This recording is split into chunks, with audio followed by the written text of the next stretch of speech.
Welcome to the Best Interest Podcast, where we believe Benjamin Franklin's advice that an investment in knowledge pays the best interest, both in finances and in your life.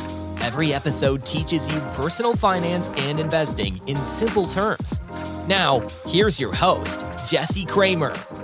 Hello and welcome to episode 83 of the Best Interest Podcast. My name is Jesse Kramer. Later in today's episode, Carl Richards is going to be joining me. Carl Richards is a certified financial planner, the creator of a lot of interesting content, perhaps most famous of which is that he wrote a weekly column in the New York Times for about 10 years. Carl's awesome. Carl has a lot of cool stuff to share, and perhaps what's most interesting is that a lot of what Carl shares isn't necessarily about money. It's about the other side of human capital, which to Carl has four sides. It's money, time, energy, and attention. And I like that theory. That idea permeates into a lot of what Carl does. And I think by thinking of our human capital that way, as more than just money, as also as our time, our energy, and attention, it leads to much better outcomes in our lives. But as always, we're going to start this episode with a quick review of the week. This one comes from Doug. Doug wrote into Apple Podcasts, left us a 5-star review, and Doug said, "The world of personal finance can seem super complicated and even a bit intimidating, but the Best Interest Podcast breaks it all down in a way that's actually enjoyable to listen to. Jesse doesn't just talk about making money, he talks about how to use your money to actually make your life better. That's what keeps me coming back. I've learned so much from this podcast, but what I love the most is that the advice is clear and it feels doable. Jesse has a great way of explaining things, using real-life examples, making even the trickier concepts easy to understand. If you're ready to get control of your money, and who isn't, give this podcast a try. It's the perfect mix of fun and super useful information." Thank you so much for those kind words. And if you hear this, Doug, drop me an email, jesse@bestinterest.blog, and we'll get you hooked up with a super soft Best Interest t-shirt. And now, before Carl joins us today, you'll kind of hear in the beginning of the conversation, I start the conversation with Carl by quoting one of his daily podcasts where he talked a little bit about financial stress and about how he still feels some financial stress in his life. So I wanted to go back and read to you listeners an article I wrote on January 1st, New Year's Day of 2022, so over 2 years ago. And the title of the article is "Money Still Stresses Me Out." And this title was true at the time, and I think to some extent it's still true today. You know, stress takes on many different forms. I don't think I'm paranoid about money, and I don't lose too much sleep over money. But yeah, that New Year's, I decided to post, instead of a New Year's resolution, I wanted to post a New Year's confession. And the confession is, despite all that I do in the world of personal finance, money still stresses me out. I write about money, I think about money, I podcast about money. My household, I think we make enough money. I think, for the most part, I do smart things with my money. And yet, I still get stressed out about money. And my personal goal, at least, isn't necessarily to eliminate this stress. I think the stress will always be there in some form, almost like a shadow, a personal finance money shadow following me around.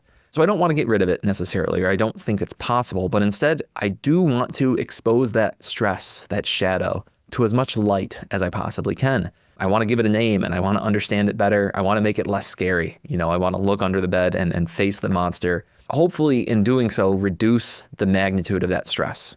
But I think the place to start this conversation is to ask myself, and maybe we can all ask ourselves, where does my money stress come from?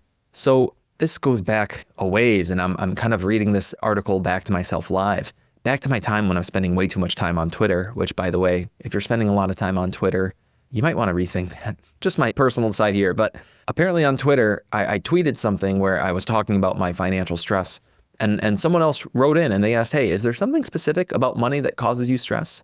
And what a great question, because there could, of course, be any number of causes. And most of us are intimately familiar with the various causes of financial stress, whether it's debt, not saving enough, not earning enough in the first place, confusion, financial literacy confusion, housing instability or food instability, something very basic to human flourishing that isn't there because of finances. A very common one that I'm dealing with, that I see rather quite often, is just not knowing where my money is going. Or people often, they get to the end of the month and they say, we know we're earning a good paycheck. We just don't know where it all goes. Or it could be 1,000 other things. But none of the above actually stress me out, thankfully. Instead, at the time, and still somewhat right now, I'm stressed out by what I perceive as an oncoming and challenging to quantify wave of spending, an oncoming wave of spending. So at the time I wrote this, Kelly and I were both 31. I'm now 34, she's 33. We were very much at turning points in our career. I was just starting my job in wealth management. She was working full time, but she was in the middle of an MBA program, which she has successfully finished. Go Kelly. We were engaged, not yet married, but now we are married. And then there was the big question of kids, which at the time was just a thought way out in the distance, way out on the horizon. But now all of a sudden, it's directly in front of the windshield. It's very much in focus. In fact, there's almost a guarantee at the time you hear these words that kids will be a reality for me and we'll have our first child, which is super exciting. Don't get me wrong. A tiny bit scary, but very exciting. At the time, my wife and I, my fiance and I were sharing this small house, which was great for two of us and a dog, but we needed to upgrade, especially if we wanted to start a family. And at the time, and still somewhat to this day, Western New York, Rochester specifically, is one of, if not the hottest housing markets in the country. My wife's car was 15 years old. My car was 9 years old. And those two would need to be replaced sooner than later. And when I looked at that list, a kid, a house, cars, career change, man, that's a lot of potential money to spend over the next few years. And some of those costs, I had thought that the near-term costs would be as high as $200,000 in the 3 years between when I wrote that article and now. And the long-term costs, when you think about mortgage amortization, when you think about raising kids, if one needs a car loan, which we're trying really hard to avoid, I mean, the long-term costs of all these various things easily can surpass $1 million over 20 or 30 years. Life can be expensive. I mean, that's the real reality of it, the hard reality of it. Even if you're making pretty good money, which, I mean, I know what our household earnings are, and we're at a very nice percentile when it comes to household earnings. We are making, by any sort of metric, we're making good money, and yet life is still very expensive. And if and when those expenses are either uncertain in magnitude or timing, it just adds to the stress. I still don't know exactly what our future income might be. I don't know exactly what our future expenses will be. That in itself is concerning, but when I add in the high stakes of getting the planning wrong, the housing wrong, messing up the household finances for the kid, I mean, yes, that is certainly a source of stress. But importantly, important for me and hopefully important for you, I'm finding ways to reduce the stress. I'm doing my best to keep it in check, and the following 4 reminders have helped me out a lot. First, I'm reminding myself of where my wife and I are in our financial lives. For example, our only debt right now, as I speak to you here in 2024, is from a mortgage. It's a relatively low interest mortgage, I think in the big scheme of things. It's granted, it's not as low as it would have been if we got the mortgage 3 years ago. I'm not in love with my mortgage. We might have a chance to refinance it, but our housing costs are very doable in our current budget. And when I think beyond that, we have an emergency fund. Our budgets, the fact that we're tracking our spending, it gives us so much valuable information to plan our future. Our retirement accounts, 401ks, Roth IRAs, those kind of things are very healthy. We've been good, frugal savers going back, 12 plus years now to the beginning of our career. So there's a lot of good things going on. There's some safety nets, right? There's some long-term savings that we've been building over time that even if some of the upcoming expenses don't quite go our way, if it ends up being a little more expensive than we hoped, we have those safety nets in place. Now, second, all of the spending that I talked about can be prioritized. We don't have to spend all of that money over a short period of time. We can choose which spending is most important and most urgent. And a quick aside here, here in 2024, something that my wife and I did at the beginning of this year was we talked about these big expenses that we knew would be coming. So last summer we bought a house, right? So we thought about, okay, we've got 12 months of mortgage payments. At the beginning of this year, we were still driving our old cars. My wife's car was a 2006. My car's a 2012. Neither car is in the best shape. My wife's car especially, we agreed was a relatively urgent thing that needed to be replaced. And we went ahead and we did actually replace that car a couple months ago. But we went through the various important things that we knew would be quite expensive, that we could potentially spend money on, but that we didn't have to. And we prioritized that list. And we said, for the safety of our child, for example, we need a new car, we need a family car, and that's pretty high in the priority list. Because we are having this child, and there's medical expenses involved, and there's diaper and food expenses and clothes, because children are expensive, we're going to earmark this amount of money for the child. And that's also as high a priority on our list as it comes. Whereas personally, my car, because I'm also driving a relatively old car, but mine still runs reasonably well. It still has some miles in it left. If we were made of money, I would have replaced it. But we're not, and we had to prioritize where we spent money. So that's pretty low on our priority list, or at least lower this year. There is a chance that by the end of this year, we'll be in a position where I can replace my car. But right now, it doesn't make sense. Right now, our priorities are elsewhere, and we are applying our money elsewhere. So the stress that I feel is a little bit better, is made a little bit better by the fact that I know we have a plan of priorities in place. Now, the third thing that makes me feel better is that hard work usually helps. Not always, but usually.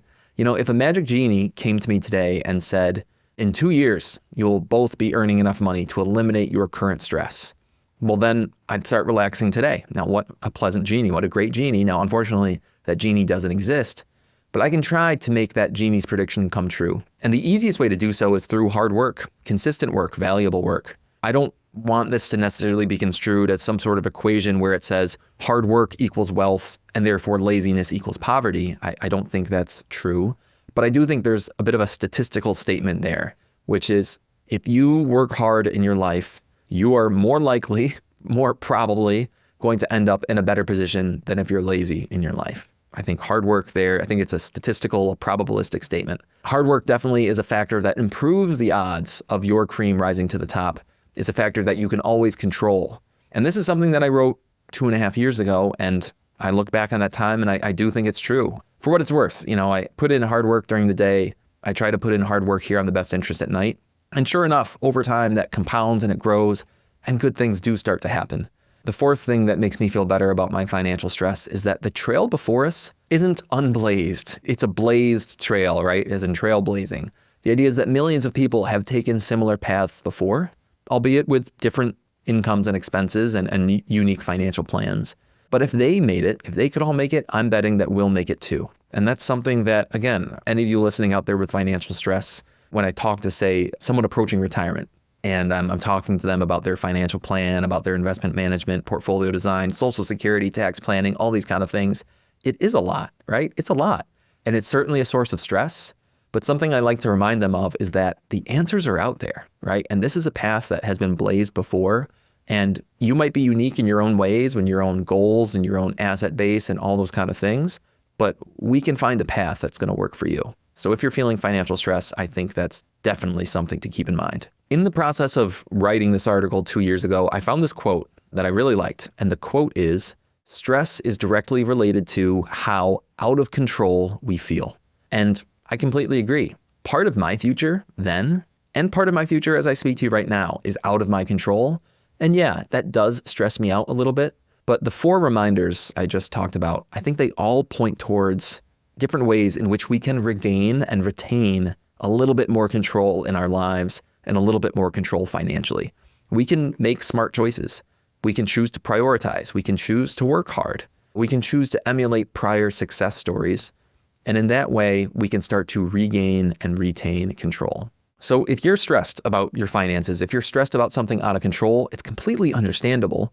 But that is the question to ask yourself. What can you do in your life to regain or retain some, if not all, of your financial control?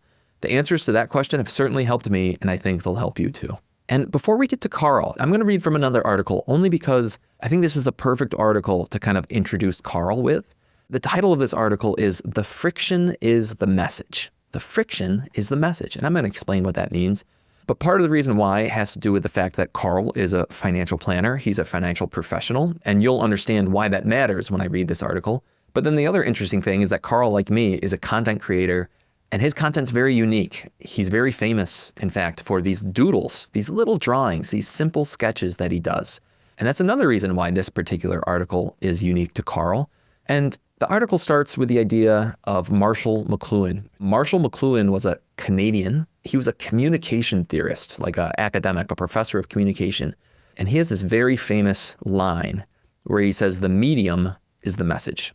And by medium, he means, like media, as in there's hidden meaning in the choice of media that we use. For example, my choice to speak to you in this podcast or to write on a blog, it sets a certain tone. Like regardless of what I'm saying, the simple choice of speaking into your ears in this way, long form content, or writing out articles, sets a tone that's unique and different than the tone that, say, Instagram would set or the tone that television would set. And if you don't believe me, if you don't really understand what I'm saying, ask yourself, would you feel the same about Jesse if everything I did was on TikTok, right? If I'm there in these 30-second clips and I'm waving my hands and I'm making it exciting, I think we can all agree that TikTok has just a different feel than a podcast. There's a message hidden within the medium itself. And with Carl, I think that's unique because there is a message buried within his choice to make these simple doodles. There's a message buried within his choice, for example, on Behavior Gap Radio, Carl's podcast. He does these little 3 to 4 minute, almost confessional style episodes every single day. Like there's a message there that, I think of it and say, okay, well, personal finance and investing, it can be relatively simple, right? Look at his simple sketches. Personal finance and investing, it can be this slow, steady drip of short steps over time, just like Behavior Gap Radio. Anyway, so I think that's kind of cool. But the rest of this article doesn't necessarily have to do with Carl Richards. In that way, when I hear Marshall McLuhan's quote, and then when I've had some of these interactions in wealth management, in this professional world of financial planning, where there are some good actors and there are some bad actors, and it's a little bit scary, I have my own version of Marshall McLuhan's quote, which is the friction is the message. And a very easy example to understand has to do with a client. And I was helping this client roll over their old 403B account, which is similar to a 401k, into an IRA. I thought back to this idea that in 2022, I rolled my own old 401k, which was at Fidelity, into an IRA at Schwab. And it was so easy.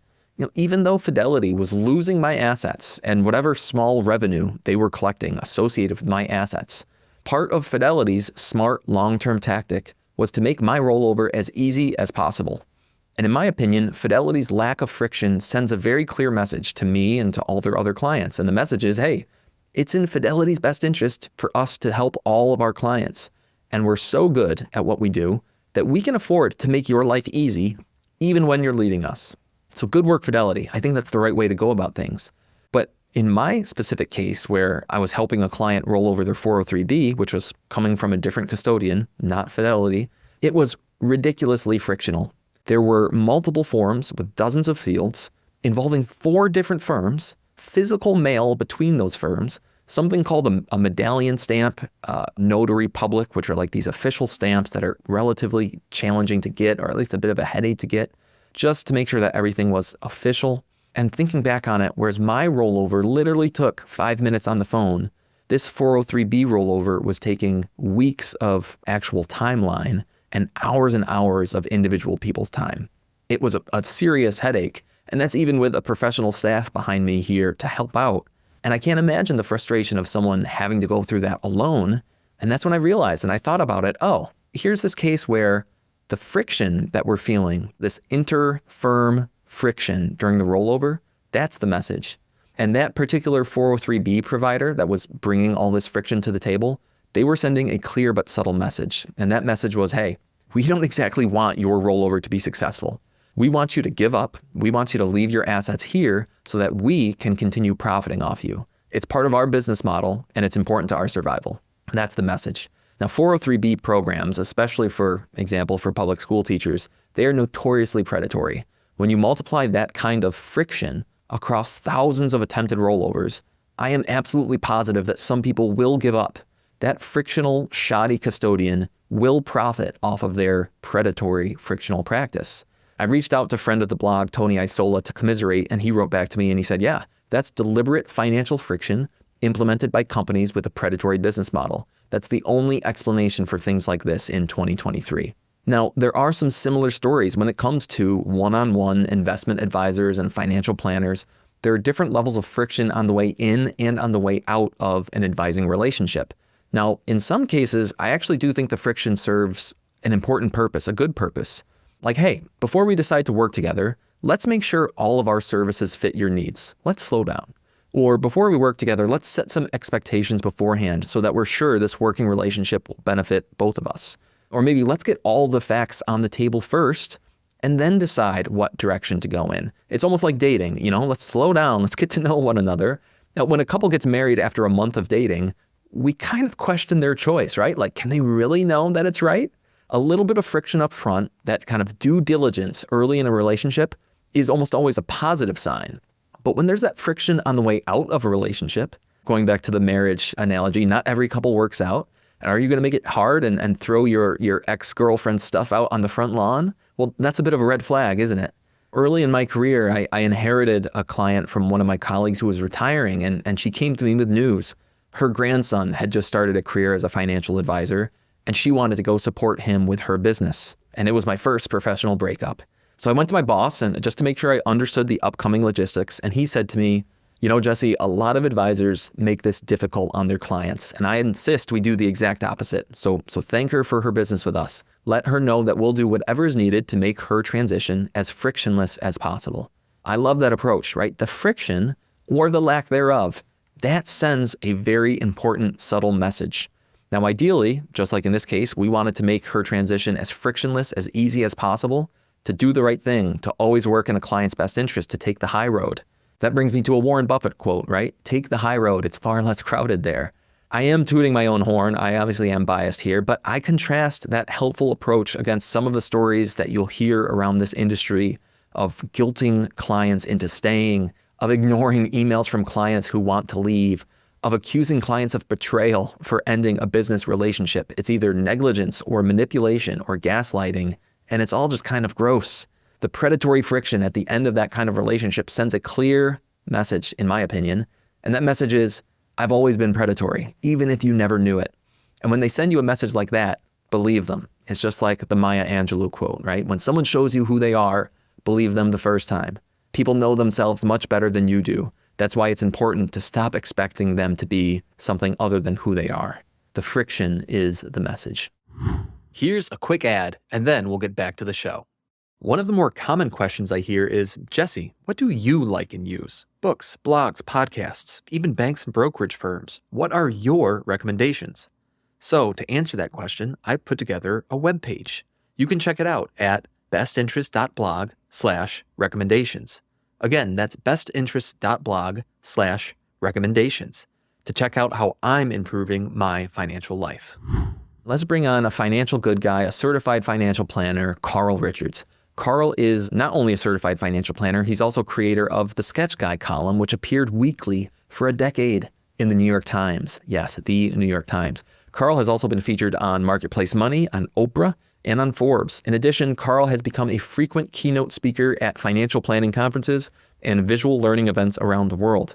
Carl has a few terrific podcasts. Behavior Gap Radio, it's a short daily morsel of interesting thoughts. 50 Fires is another podcast. It's a series of terrific money origin stories that's actually ongoing. They haven't all been released yet, and I've really been enjoying 50 Fires.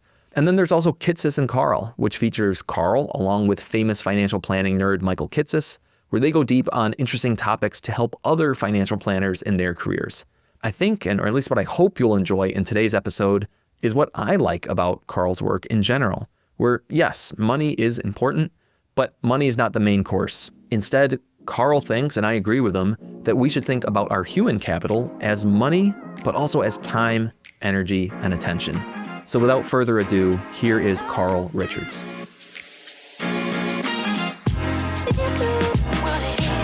Carl Richards, thanks for joining us on the Best Interest Podcast. And this is going to be a funny way to start, but I heard you woke up this morning with a little bit of fear on your mind, and that fear was there for some financial reasons. So what's going on? Yeah, it's interesting. I was trying to think of why, but this has been a common theme for a very long time, and I'll admit this just because I think I'm not alone. I'm hyper alert and sort of hyper vigilant, which means I'm always sort of scanning the landscape. And it does, like driving, like I know at all times what's going on in every mirror always, right? Like I didn't really understand until maybe it's probably like 10 years ago that it was largely me feeling this interesting sense of the need to protect my family.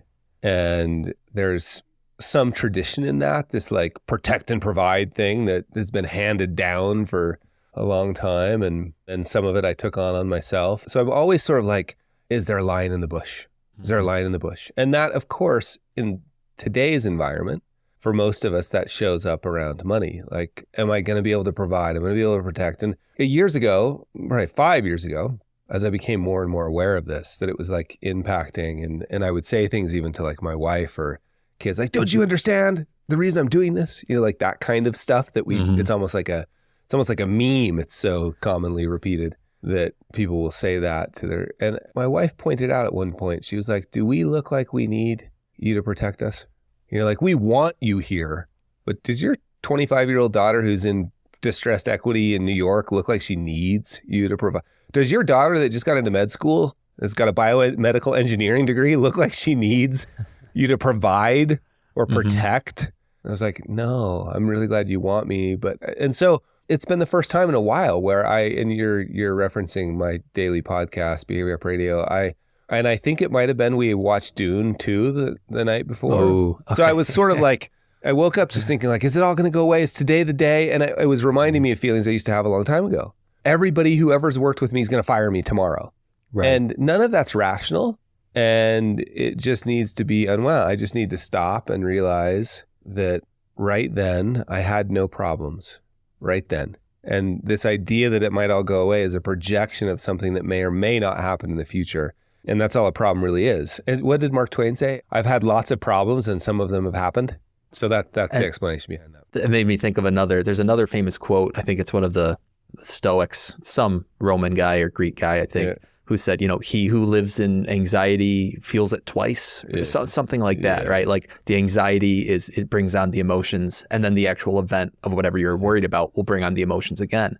As you're talking there, Carl, my wife and I were expecting our first baby in early June. Wow. We sit here recording on April 30th. Yeah. So we've got a baby that's 5 weeks away, maybe less, depending on what Mother Nature has in store. Yeah. And I'm reading some books about fatherhood, and they talk about that during pregnancy, especially, a lot of expectant fathers start to feel this acute financial stress because it's one of the things that they're able to focus on. They don't know what it's like to carry the baby. They don't have that intimate, the baby's kicking me right now feeling, but they project their anxiety onto the finances in the household. I've certainly woken up with some fear in my heart recently and some anxiety there. Sure. And I think some of that's probably, it's certainly natural. And if you go all the way back to when it wasn't about zeros and ones in a bank account, it was about shelter and food and providing. And especially in the scenario you're pointing to, like at that moment, you're physically the one that's able to go do that kind of thing at that moment when somebody's, about to give birth, they're not out hunting. So it's an interesting thing to unwind. It's also very interesting to think about like what that means in an environment where those roles, if they ever were traditional, shift and change in very good ways, by the way. Like I'm so gratified watching my older daughters and they're preparing for careers in ways that 20 or 30 years ago, we didn't quite think the same way. And I'm really glad that change is happening. And with that change comes some conversations that we have to sort through and feelings we have to sort through. And I think it's all good. And there's tension there. And that tension needs to be managed. It's really, really fun to watch all of that puzzle take place in so many people's lives right now. Well, as you were sharing these stories with us, Carl, take a quick sidebar away from anything financially related, at least I think so, because you share a lot of your stories and your thoughts with the world in a very kind of fun, useful way. You're very open and honest way about the way that you share your thoughts and stories with the world. You do a lot of work in public is what I'm driving at. And in some ways, as I was thinking about talking to you today, I thought about Seth Godin, who does a lot of work in public. And I'm not sure if you're a Seth Godin fan, if you're familiar with him at all. Yeah. But from a creator's point of view here, it's something I'd like to do on The Best Interest. Why do you go about sharing in public the way that you do? I wish I knew. I wrote a column for the New York Times every week for 10 years. And a lot of those were stories that I probably shouldn't have told about my own life. And my wife used to say to me, like, is this on or off the record? And I would always be like, you're gonna have to wait till Thursday when the column comes out to find out. I worry that it's because I'm, need some sort of ego and I need to be out in the world and people I need. And I can't say that it would be cute of me to say that that's not a piece of it. But what I hope, the story I tell myself and what I hope is true, is that this is just an adventurer's journal. It's like Shackleton's journal, right? Like I'm traveling through a landscape that I think most of us are traveling through. I'm worried and scared and excited and thrilled and stoked and it sometimes has to do with money and sometimes it has to do with how I invest my attention, my time, my energy. And I'm trying to figure out what matters to me in an Instagram world and like what matters to me and what was really my mom's goals or somebody else's or the society's goals. And That's getting more complicated, and we're all wandering. We're all sort of fellow adventurers on the same journey, and none of us are talking about it.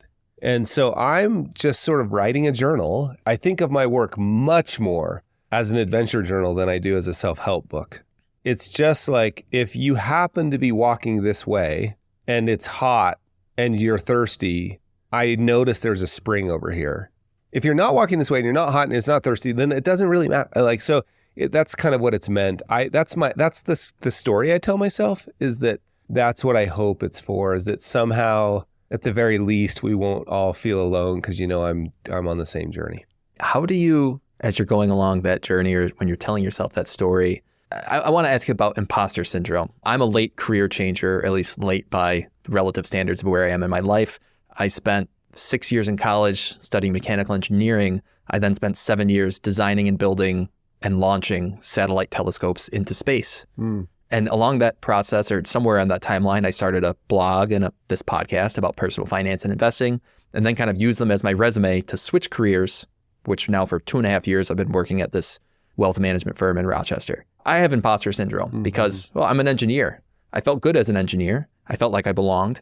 And it's not that I don't feel like I belong, but I'm late to this game. And so I battle imposter syndrome a little bit. But I have to imagine, you're writing and speaking, publishing in the New York Times, right? You've got this huge audience. What are your thoughts on imposter syndrome, or what are some of your personal stories there? Forever, it was a really, really big problem. And my relationship with imposter syndrome has completely changed. So I'll tell you about that change. And this version of imposter syndrome that we're pointing to is just sort of like a kind of a unique strain of fear. And there are people that have like legitimate imposter syndrome, and that's kind of a different discussion. But the version that most of us talk about, in fact, this was my most popular column I ever wrote the Your Money section of the Times, was about imposter syndrome. I'm a kid from the hills in Utah, right? Like I didn't even take a writing class. I don't even know what that means. And I certainly never took any art classes. And through a series of just really, really honestly fortunate accidents and luck, just straight up luck, I end up doing this thing in a newspaper that a few people read. And every Thursday morning, or whatever day it was, I think it was Thursday morning, when the column was due, I was in my little office in Utah looking out in the hills. There was no like music playing. There was no sunlight coming through the window. There was no angels singing in the background. It was just like, and I was trying to draw things, and sometimes I'd just be like, I can't, this is terrible.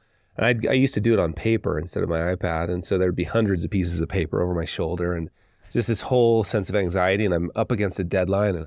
And then I would scan it into the Fujitsu Snap Scanner. So I didn't even have a flatbed scanner. I had a Fujitsu Snap Scanner. I'd scan it in, and then I'd go to hit send to the editor. And right about when I'd go to hit send, I would feel over my left shoulder because the door was that way. And I had one of those frosted glass doors. So if somebody was standing outside, you could tell there was something outside. You couldn't tell who it was or what it was. You could just see a shape. And I'd see a shape in my mind's eye. I would look over there, and there'd be a shape, and they would open the door. And it was always Homer Simpson's boss.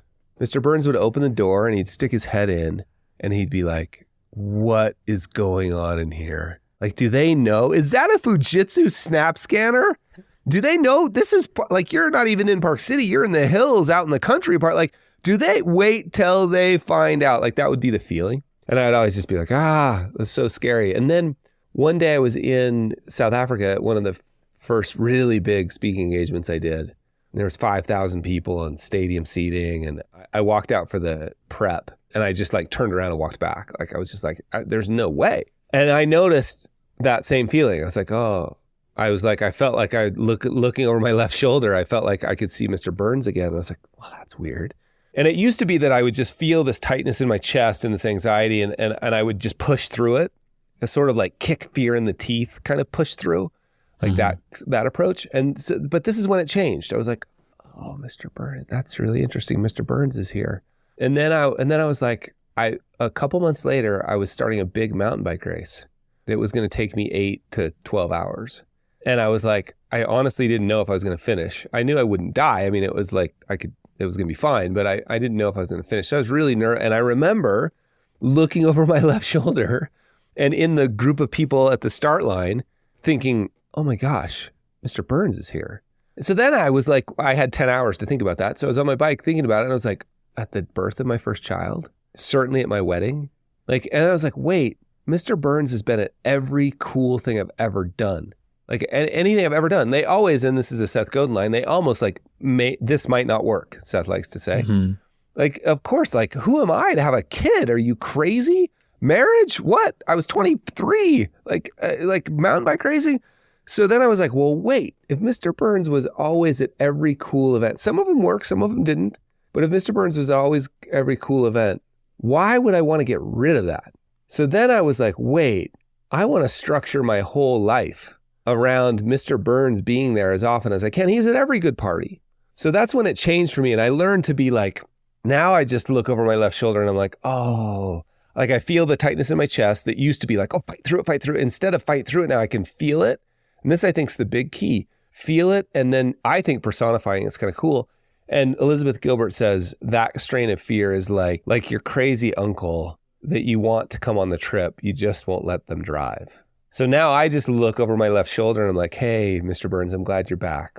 Let's get to work. And I know that feeling is just oh, that means you're going to do something that may not work. This is going to be cool. Whatever happens is going to be exciting. This is going to be fun. So that's the approach. That fear is driven most of the good things that have happened in my life. That's the last thing I'd want to kick in the teeth, no fear, no, come on in. And there's one more story. The Buddha was teaching under the Bodhi tree, and there's a bunch of people out there, and out in the bushes, there was Mara, which is the mischievous devil. One of the Buddha's attendants came up and said, hey, Buddha, Mara's here, all worried. Mara's here. And the Buddha said, oh, good. Invite her in for tea.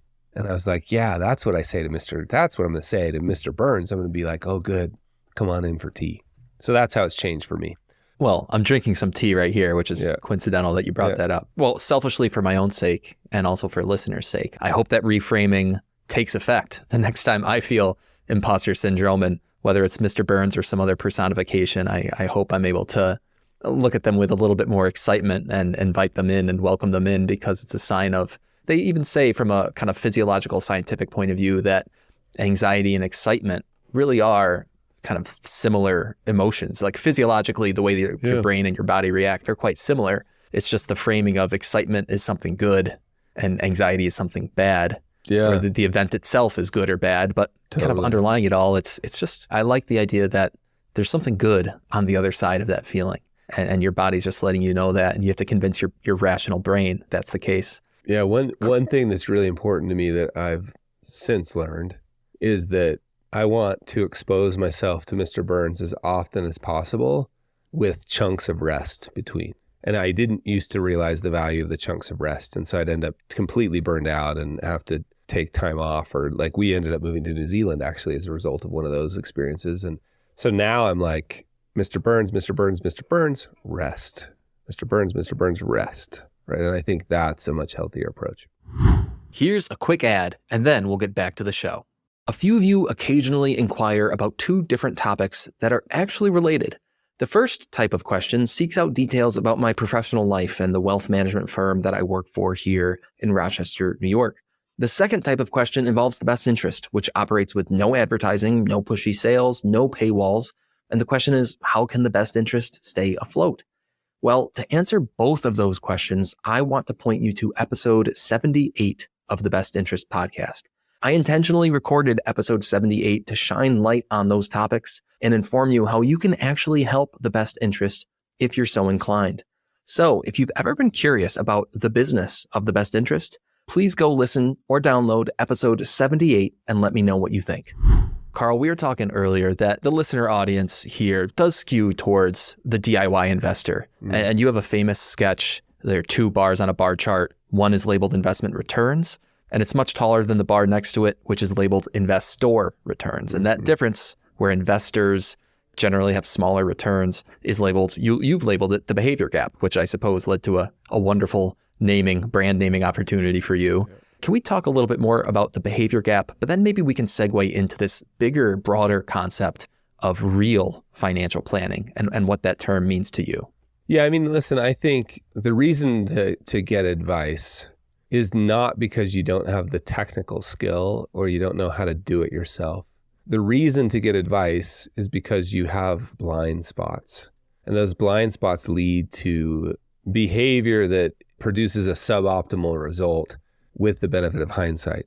In the moment, it feels totally rational and totally reasonable. And so I think if you're doing it yourself, the most important thing to protect against is not the technical skill. Portfolio design is actually up to 95%, of it is actually relatively simple. It's in the really smart people have outlined exactly. And John Bogle used to say that, put all your money in an S&P 500 index fund and put 100 minus your age in S&P 500 index fund and put the inverse. If you're 20, you're putting 80% in an S&P 500 index fund and 20% in a safe, short-term bond index fund. And what he used to say about that approach is that there are ways to invest that are better, but the ways to invest that are worse are infinite. Yes, there are ways to invest that are better. The problem isn't that. That's not the problem. The problem is figuring out how to allocate money. I know plenty of people who do this on their own and are totally capable of doing it. And often they're wired just a little bit differently than most people, to be honest. Long-term investment results are not a function of skill. They're a function of behavior. And that's what the behavior gap points to. And these are advised or non-advised. This isn't a DIY. This isn't an indictment of DIY at all. It's humans. Most of the data on the behavior gap stuff that we underperform our investments, which essentially points to the idea that most investors would be better off in an index fund. This is kind of like the shortcut you could get to. Well, those were mostly people who had advisors. So this isn't an indictment against DIY at all. I'm just saying as a human, if you're doing this on your own, the thing that you want to be most aware of is the fact that you have blind spots and figure out how to get really important guardrails in place to force yourself to do things that feel stupid. They feel against your wiring. You're going to need to rebalance into things that you want to sell, that everybody else is selling. You need to rebalance when the market is low, the market is down, and you need to rebalance out of the market, just a little around the edges, by the way, not wholesale, just little rebalancing things when the market is high and everybody's buying. That's really hard. And it's cute to say now, but it's really hard in 2007 and 8. It's really hard when everybody on this TV is yelling.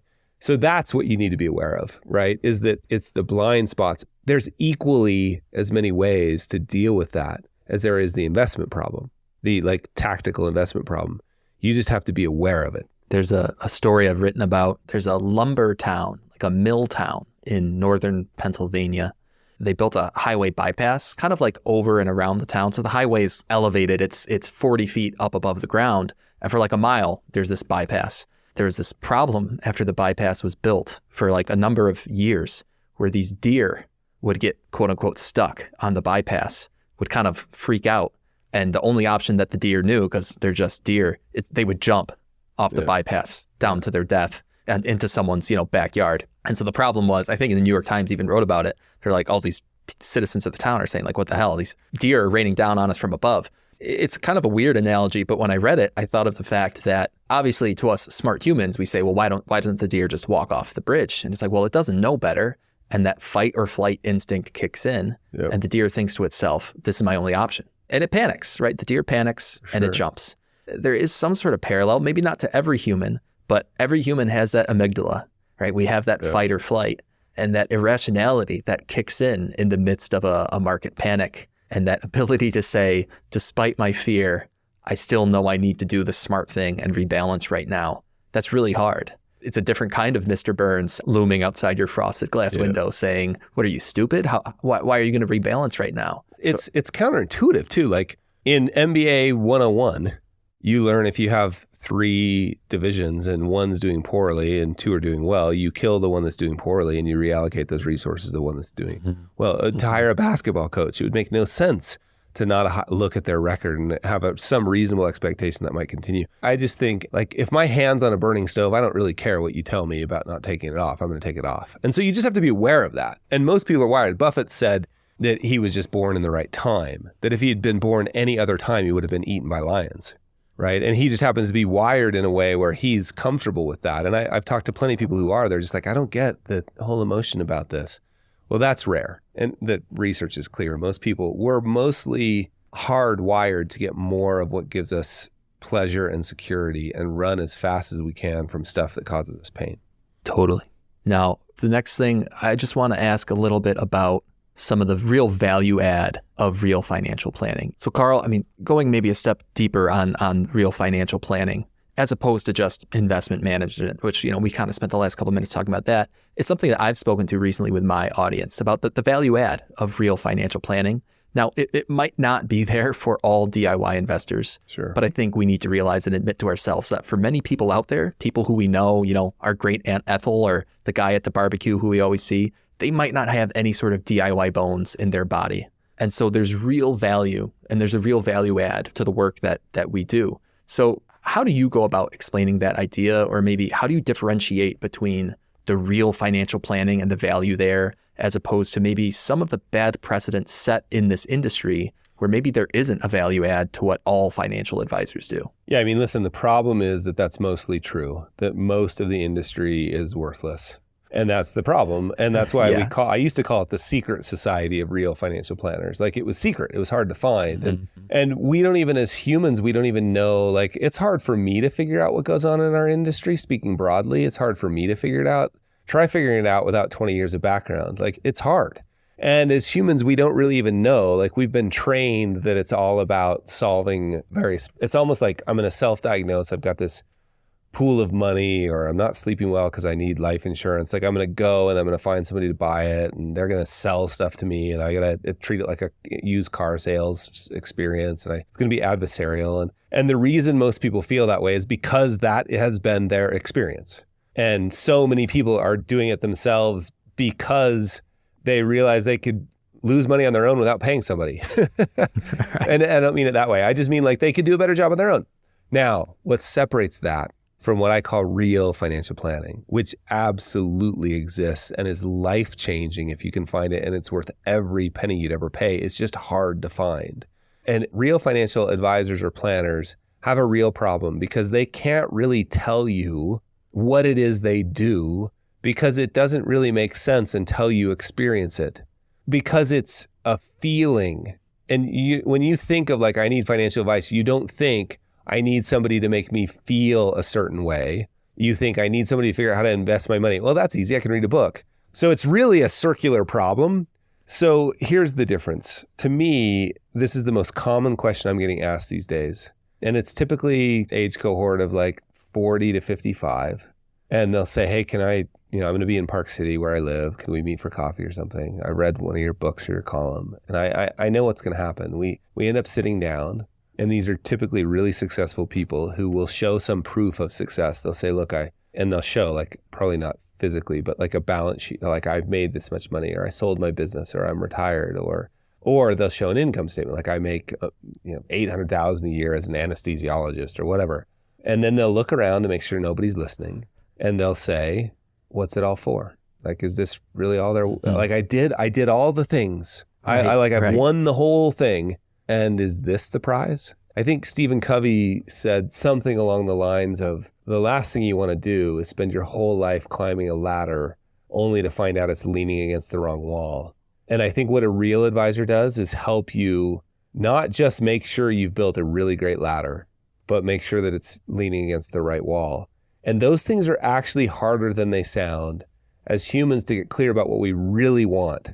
I would imagine some of your listeners, especially ones that have a little bit more experience and are in their late 40s, early 50s, or maybe even in their 60s, are like, yeah, like I thought I wanted to retire to the sailboat. Have you ever been on a sailboat? You don't really know. And having somebody clarify and then align your use of capital in an ongoing way with what you said was important to you. And as the thing that's important to you refines and changes, we need to make sure the alignment of capital refines and changes. So what I would say is a real financial advisor can help you in ways you don't even understand. And how do you find one? You just have to interview people. See, here's the problem. Most financial advisors don't take time to understand, to help you with that conversation on where do you want to go.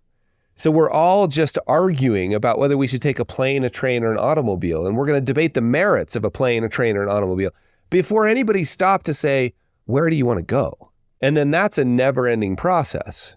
Like, what I thought I wanted 5 years ago is different. This morning, my wife said something like, hey, maybe we should take a year and work from one of the, Spain, Italy, or Portugal, because they're offering these digital nomad visas. I was like, The guys are outside doing the landscaping right now. Like, we're almost done with this, so, and so all I'm saying is a year from now, what is really important to me will be a little different. And I'm going to have to go back to my planner and say, hey, we're kind of thinking this. How would that change? Oh, well, then we should be thinking this and this and this. And that's what a relationship with a real planner looks like. And I have deep empathy for anybody listening going, yeah, where do you find that? Because it's hard. It's hard. But here's what I tell you.